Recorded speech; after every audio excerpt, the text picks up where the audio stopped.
Hello guys, magandang araw. So ito yung problema namin pag ganitong maulan dito sa kainan. Ayan. Meron birthday birthday! Happy birthday! Birthday girl! Nakalimutan ko mag-vlog. Birthday nga pala ngayon ni Ella. Inayon si Papa Alden din busy na magluto ng kanyang panghanda sa anak niya na bihon. Ito yung problema natin kapag maulan dito. Ayan, marami tayong mga basahan dyan. Dahil tulo ng tulo guys, kahit saan. Ang dami. Ayun po. Isang basa na. Ayun pa. Grabe. Dito meron din. Struggle here guys pag itong maulan dito. Ay, naku po. Malaking gastos dito dito guys. Kasi ang mahal ng yero ngayon. Ang daming natulo. Ayan, basa-basa na. Ang daming basa.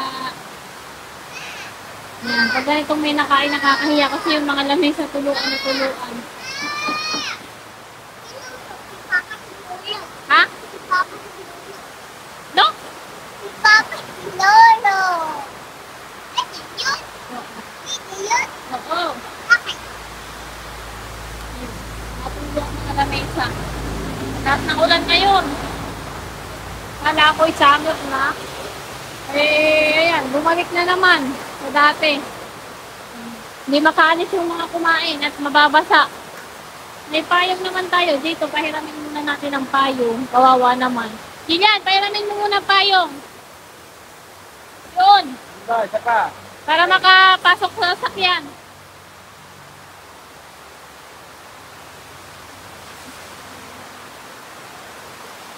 Grabe ang lakas mo. Sarado yung kabilang kainan ngayon eh. Kaya medyo okay. Hindi naman, pareho lang. Kahit sarado sila, ganun pa rin. Medyo mahina talaga. Kailangan tumigil na sa akin masyado ngayon.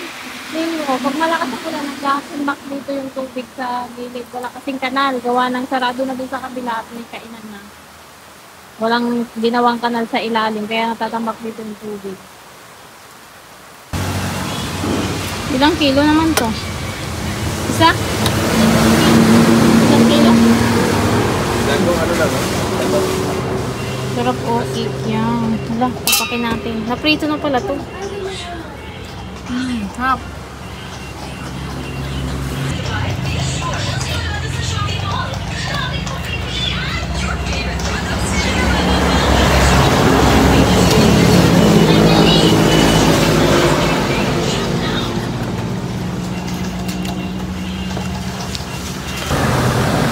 Ano bang gagawin mo?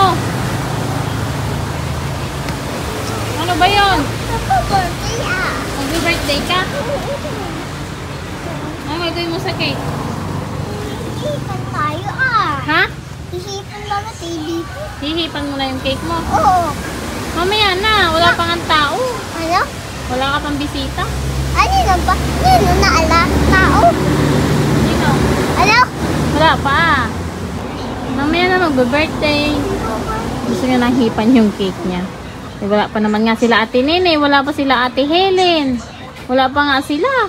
Takpan mo muna yan. Mamaya na yan. Alagay na muna ako mesa. Nalagay na natin sa lamesa. Oo. Kunin Sige. natin. O, nandiyan na si Kuya. Tsaka si Ate Rara. Gusto mo cake? Gusto mo cake? Magbe-birthday na daw siya.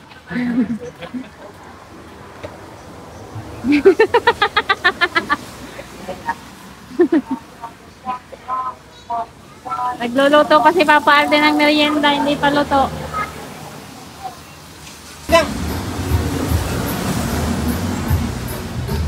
Malapot lang.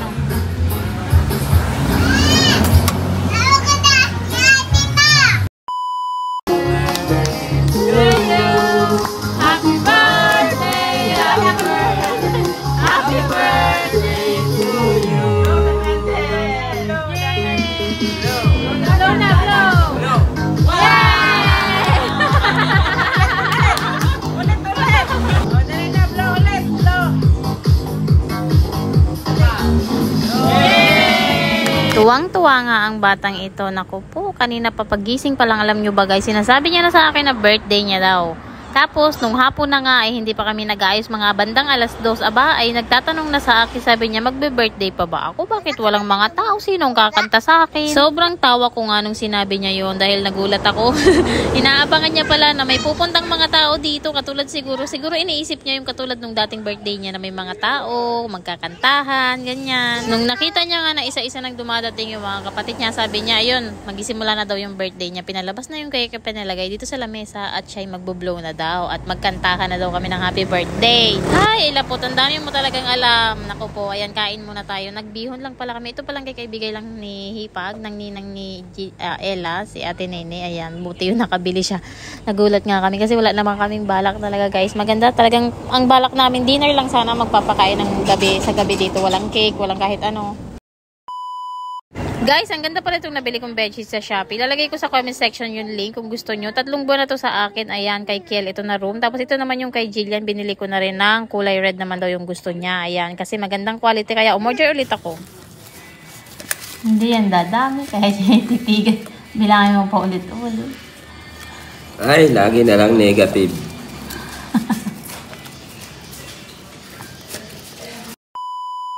And yes, di na nga pumapasok itong si Elapot na to dahil nawili na dito sa taas, tapos wala din naman katulong si Papa Alden kaya hindi ko na rin pinapasok. 2 oras lang naman siyang pumapasok doon and nagsusulat lang naman ng mga numbers, shapes, and colors. Yun lang naman yung tinuturo pa ngayon ni Ma'am. Kaya sabi ko magbabakasyon na rin naman dito na lang sa bahay, tsaka ayaw niya na rin naman pumasok minsan.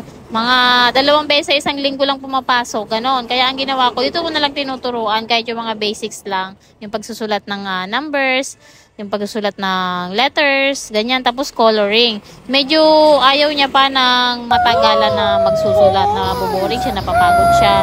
Ayaw niya, hindi pa siya makafocus. Kaya ang ginagawa ko is konting minuto para sa pagsusulat, tapos magko-coloring kami. Yung pagbibilang marunong na siya matutunan, pero hindi niya pa recognize yung mga number, yung number 1, number 2, ganyan, nalilito pa siya, guys.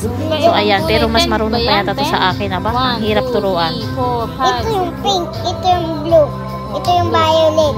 Ano, galing! Ito yung violet pa. Good news pa rin, guys, sa mga gustong mag-apply ng papunta ng Hong Kong as domestic helper. Meron pong face-to-face interview. Uuwi sila sa Pilipinas sa March 12, Wednesday po yan, 9 AM onwards. I-save nyo na yung date at pumunta na kayo. Ayan yung mga information. Ganito rin ba kayo sa mga anak nyo? Yung kahit pawisan, maghapon, tapos parang ang bango-bango pa rin para sa atin, yung mga anak natin, ano? Ang sarap, amoy-amoy, nakaka-adik. Kaya naku, nakakagigil tong batang to. Sa pala? Bango?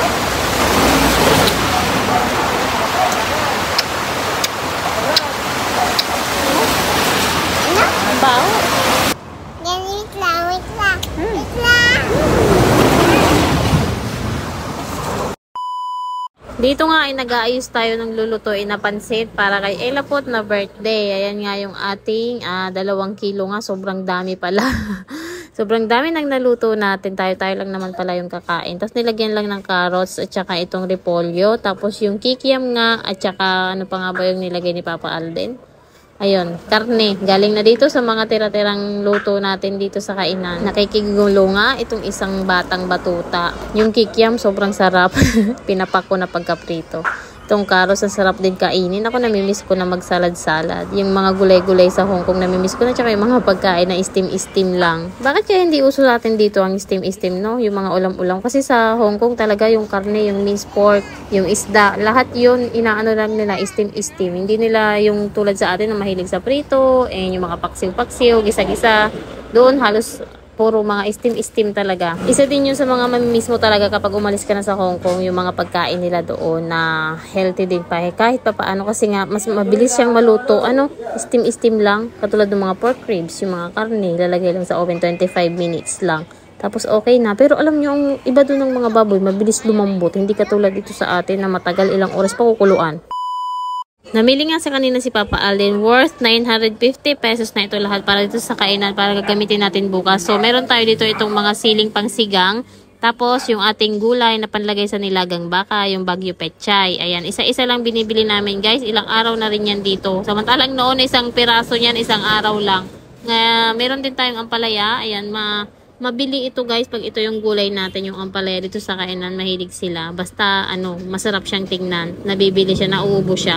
And itong tinapa na panghalo-halo din natin sa mga gulay-gulay. And paminta, ang mahal ng paminta 180 pesos yan guys. Tapos yung asin.